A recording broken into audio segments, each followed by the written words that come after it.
Assalamualaikum warahmatullahi wabarakatuh.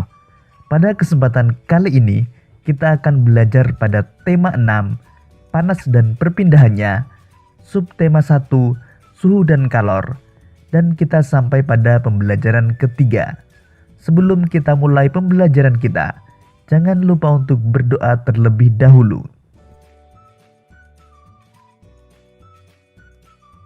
Tahukah kamu bahwa matahari adalah sumber energi yang tidak pernah habis dan diperlukan oleh seluruh makhluk hidup yang ada di bumi, termasuk manusia.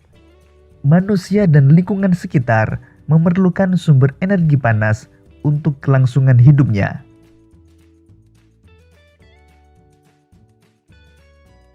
Untuk memenuhi kebutuhan hidupnya, manusia harus berhubungan dengan lingkungannya. Lalu bagaimana manusia berhubungan dengan lingkungan alamnya? Untuk mengetahuinya, mari kita lanjutkan pembelajaran kita. Manusia dengan lingkungan alam.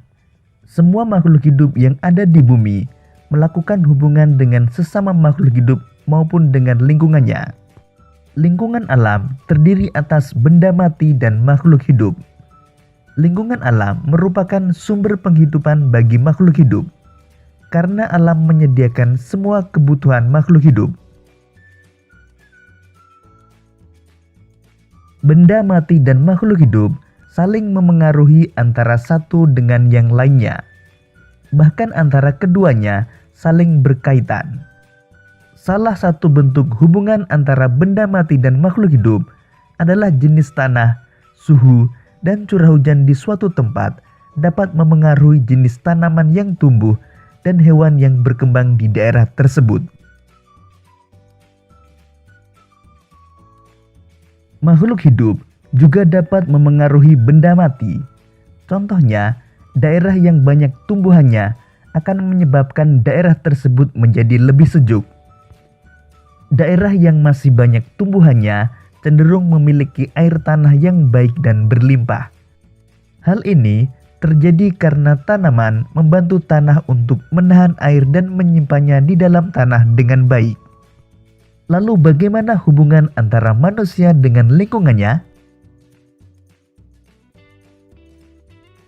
Hubungan antara manusia dan lingkungan alam dapat dikelompokkan menjadi dua.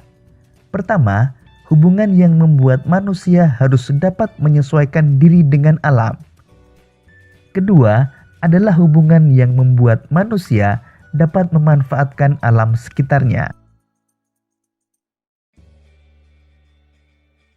Contoh hubungan manusia yang menyesuaikan diri dengan alam antara lain, para petani harus menyesuaikan waktu tanam dengan musim hujan agar tanamannya dapat tumbuh dengan baik.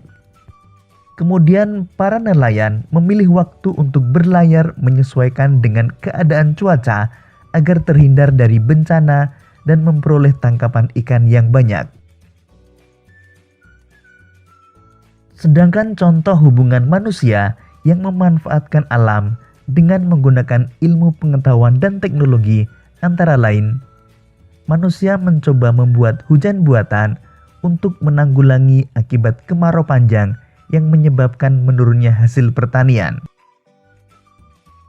Soal pertama, apa yang dimaksud dengan lingkungan alam? Lingkungan alam terdiri atas benda mati dan makhluk hidup yang saling berinteraksi. Soal nomor 2, apa sajakah interaksi yang terjadi dalam lingkungan alam?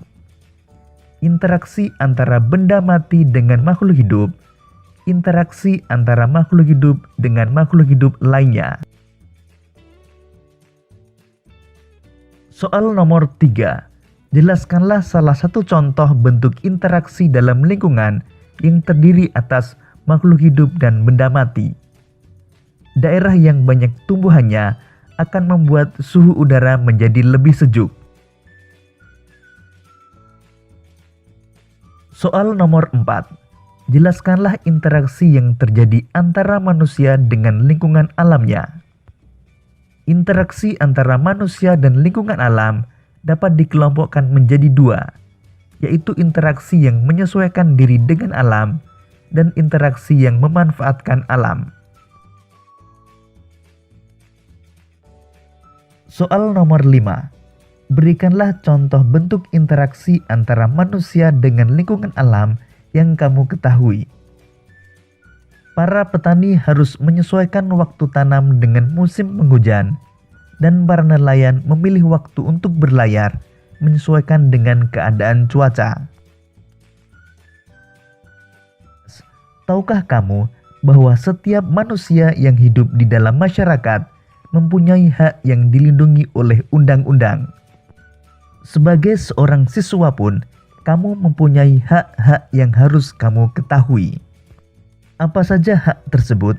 Simak penjelasannya berikut ini. Konvensi Hak-Hak Anak. Anak-anak merupakan generasi penerus cita-cita perjuangan sebuah bangsa. Oleh karenanya, kebutuhan untuk tumbuh dan berkembang dalam kehidupan anak harus diutamakan. Sayangnya, tidak semua anak mempunyai kesempatan yang sama dalam mewujudkan harapannya. Banyak di antara mereka yang mengalami kesulitan untuk tumbuh dan berkembang secara sehat dan mendapatkan pendidikan yang terbaik. Banyak anak berasal dari keluarga yang kurang mampu yang tidak mendapatkan layanan pendidikan dan kesehatan.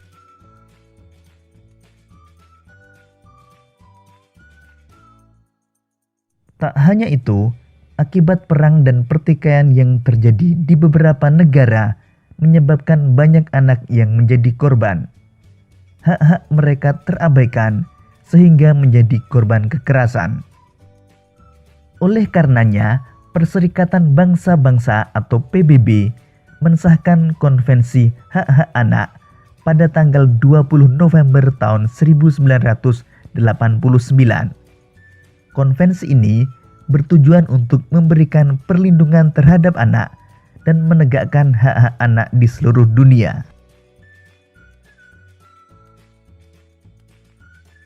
Lalu apa saja hak-hak anak menurut Konvensi Hak-Hak Anak? Menurut konvensi ini, hak anak dikelompokkan menjadi 4. Pertama, hak kelangsungan hidup. Kedua, hak perlindungan. Ketiga, hak tumbuh kembang. Dan yang keempat, hak berpartisipasi.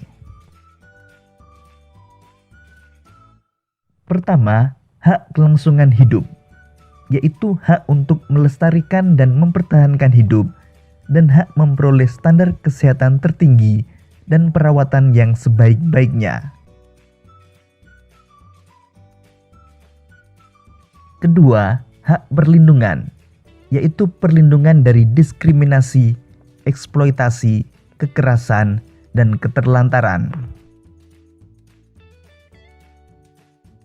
Ketiga, hak tumbuh kembang, yaitu hak memperoleh pendidikan dan hak mencapai standar hidup yang layak bagi perkembangan fisik, mental, spiritual, moral, dan sosial. Keempat, hak berpartisipasi, yaitu hak untuk menyatakan pendapat dalam segala hal yang memengaruhi anak.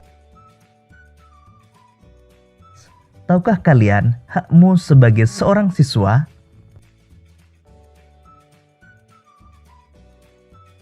Berikut ini hak-hak seorang siswa menurut Peraturan Pemerintah Nomor 28 Tahun 1990. Pertama, mendapatkan perlakuan sesuai dengan bakat, minat, dan kemampuannya. Kedua, memperoleh pendidikan agama sesuai dengan agama yang dianutnya. Ketiga, mengikuti program pendidikan yang bersangkutan atas dasar pendidikan berkelanjutan, baik untuk mengembangkan kemampuan diri maupun untuk memperoleh pengakuan tingkat pendidikan tertentu yang telah dibakukan. Keempat, mendapat bantuan fasilitas belajar, beasiswa, atau bantuan lain sesuai dengan persyaratan yang berlaku. Kelima, pindah ke sekolah yang sejajar atau yang tingkatnya lebih tinggi sesuai dengan persyaratan penerimaan siswa pada sekolah yang hendak dimasuki. Keenam, memperoleh penilaian hasil belajarnya. Ketujuh, menyelesaikan program pendidikan lebih awal dari waktu yang ditentukan. Dan yang kedelapan, mendapat pelayanan khusus bila mana menyandang cacat. Nah, demikian tadi hak-hakmu sebagai seorang siswa menurut Peraturan Pemerintah Nomor 28 Tahun 1990. Demikian tadi pembelajaran kita pada tema 6, subtema 1 dan pembelajaran yang ketiga.